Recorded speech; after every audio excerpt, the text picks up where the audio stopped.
Today's talk is about something that shows up constantly in pathology reports and at necropsy, but often gets less attention than inflammation or neoplasia, the abnormal accumulation of substances inside cells and tissues. These accumulations can be pigments, minerals, lipids, proteins, or glycogen. And here is the key insight I want you to walk away with. Every single one of these accumulations is telling you a story about what the cell has been exposed to or how it has been functioning. They are diagnostic clues hiding in plain sight. Once you know what they mean, you can't unsee them. Go through each specific accumulation, I want you to hold on to this unifying idea. Something accumulates in a cell for one of three reasons. 1. Too much is being made or delivered. 2. Clearance is impaired. Or 3. The substance came from outside the body. If you can identify which mechanism applies, you can reason about the underlying cause without memorizing a list. For example, lipid accumulated in hepatocytes. Is it too much lipid being delivered? Impaired lipid processing due to toxin damage? Or a genetic defect in lipid metabolism? Each answer points to a different disease. The accumulation is the clue. The mechanism is the diagnosis. Hepatic lipidosis is one of the most common pathological findings in veterinary medicine, and it's a great case study for the production clearance model. Fat accumulates in hepatocytes when more fatty acid arrives than the cell can process and export. In cats, this is particularly dramatic. Feline hepatic lipidosis is a potentially fatal syndrome where anorexia, even for just a few days in an obese cat, triggers massive fat mobilization from adipose tissue. The liver is flooded with fatty acids faster than it can package and export them as lipoproteins. And the hepatocytes become stuffed with fat. Grossly, the liver is yellow, enlarged, and greasy. On histology, the hepatocytes look vacuolated, but fat dissolves out of cells during routine formalin processing. So those clear vacuoles are where the fat was. If you want to actually see the fat, you need a frozen section and a special stain like oil red O.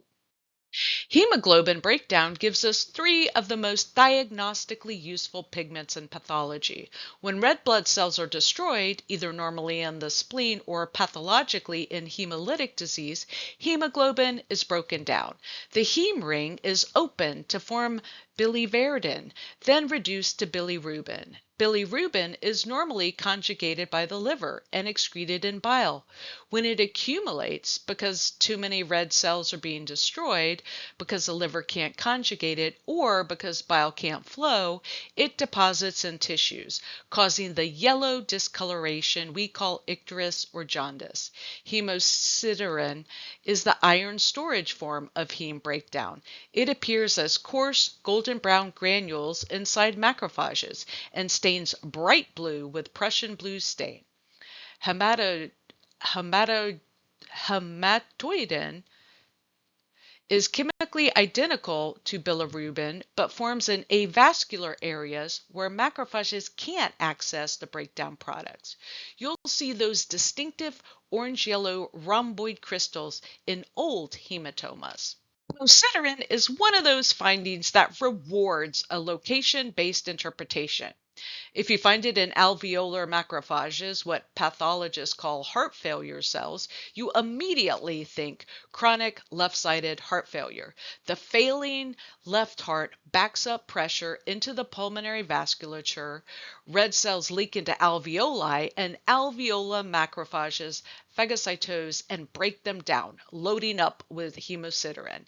If you find it in renal tubular cells, you think intravascular hemolysis. Free hemoglobin passes through the glomerulus, is absorbed by tubular cells, and broken down. If you find it in the brain, think old hemorrhage. In every case, you're asking, why were red cells breaking down at this location? The hemosiderin is the footprint. You need to find the story that put it there. Exogenous pigments come from outside the body. The body didn't make them. they arrived. Carbon is the most common. Animals exposed to smoke, vehicle exhaust, or dusty environments accumulate carbon in their pulmonary macrophages and draining lymph nodes. Those black-stained lymph nodes at necropsy are alarming to the uninitiated, but they're completely benign. They're just the lymphatic system filtering inhaled carbon. Silicosis is more serious. Inhaled silica crystals are phagocytosed by macrophages but can't be digested. Frustrated macrophages generate a granulomatous response and fibrosis in the lung. Lipofuscin deserves special mention. It's a yellow-brown pigment that accumulates as cells age, formed from the oxidative breakdown of lipid membranes. It's often called the wear and tear pigment.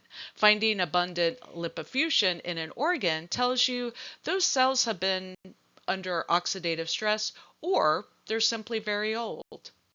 Calcification is one of the most commonly misunderstood findings in pathology, and the confusion almost always comes from conflating two completely different processes. Dystrophic calcification is calcium depositing in dead or damaged tissue. The serum calcium is perfectly normal. What happens is that dying cells release phosphate ions, and those phosphate ions react with the calcium that's normally present in tissue fluid, precipitating calcium phosphate crystals right at the site of necrosis. You'll see this in the center of old granulomas, in caseous necrotic tissue, in old infarcts. It's a tombstone. It marks where necrosis occurred. Metastatic calcification is completely different. Here, serum calcium is elevated, sometimes dramatically, and that excess calcium overwhelms the normal buffering capacity of otherwise healthy tissues. Finding metastatic calcification should immediately make you measure serum calcium and look for the cause of hypercalcemia.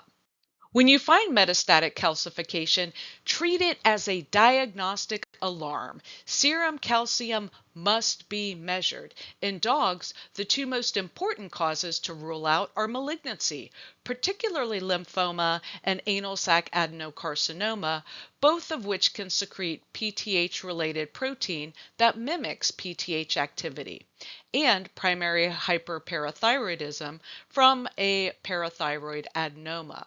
Vitamin D toxicosis is worth asking about in the history. Have they been given any supplements, or could they have accessed rodenticide containing cholecalciferol? In cats, hypercalcemia of malignancy and idiopathic hypercalcemia are common. The tissue distribution of the calcification can actually give you clues. Renal tubule calcification suggests the kidneys have been the primary filtering organ, while gastric calcification reflects the alkaline environment of the parietal cell region. The calcification in tissues is irreversible, but stopping the hypercalcemia prevents further deposition. Diseases are the extreme end of the impaired clearance mechanism. These are genetic diseases where a lysosomal enzyme is absent or non-functional. Lysosomes are the cell's recycling compartments. They contain dozens of different enzymes that break down all kinds of substrates. If one enzyme is missing, its specific substrate can't be broken down. It accumulates in the lysosome swells, more substrate arrives and can't be processed, and eventually the cell becomes so packed with undigested material that it cannot function. These diseases tend to be progressive and fatal because the accumulation is irreversible. The cell keeps receiving substrate but never can process it. The nervous system is particularly vulnerable because neurons have enormous lysosomal activity and cannot be replaced. Affected animals typically show progressive neurological signs, ataxia, tremors, behavioral changes, along with organomegaly from macrophages packed with stored material. 8 concepts from today. The through line for all of them is the same question. Why is this substance here, and what does its presence tell me about cell function and disease? Every accumulation is a metabolic story. Lipid and hepatocytes tells you fat metabolism is overwhelmed or impaired. Hemosiderin tells you red cells have been destroyed here. Carbon tells you this animal breathed dirty air. Dystrophic calcification marks a graveyard of dead cells. Metastatic calcification rings a hypercalcemia alarm, and lysosomal storage tells you a genetic enzyme is missing. Read the clue, reason through the mechanism, and you'll arrive at the diagnosis. Read the question, give it a try, and we'll work through it together. This is feline hepatic lipidosis, the classic presentation. The mechanism chain, the cat is obese, meaning it has large adipose reserves. When it stops eating, energy demand is not met by dietary intake, so the body mobilizes triglycerides from adipose tissue as free fatty acids. In cats, this mobilization is excessive relative to other species. Cats have a low capacity for hepatic lipoprotein synthesis and export. The free fatty acids flood the liver faster than hepatocytes can package them into very low density lipoproteins for export. They accumulate as triglyceride droplets inside the hepatocytes. The cells become so stuffed with fat that they can no longer perform normal metabolic functions, including bilirubin conjugation. Failure of bilirubin conjugation causes intrahepatic cholestasis, and unconjugated bilirubin accumulates in the blood and tissues, causing the icterus. Treatment centers on nutritional support. Refeeding reverses the fatty acid mobilization, which is why aggressive enteral nutrition is the cornerstone of management. Read the scenario, give it a try, and we'll work through it together. These are heart failure cells, alveolar macrophages loaded with hemosiderin. The bright blue Prussian blue staining confirms the presence of iron. The mechanism, chronic left-sided heart failure, causes elevated left atrial and pulmonary venous pressure, which backs up into the pulmonary capillaries. The elevated capillary hydrostatic pressure forces red blood cells as well as fluid into the alveolar spaces, a process called diapedesis of erythrocytes. Alveolar macrophages phagocytose these extravasated red cells and break down their hemoglobin, storing the iron as hemosiderin.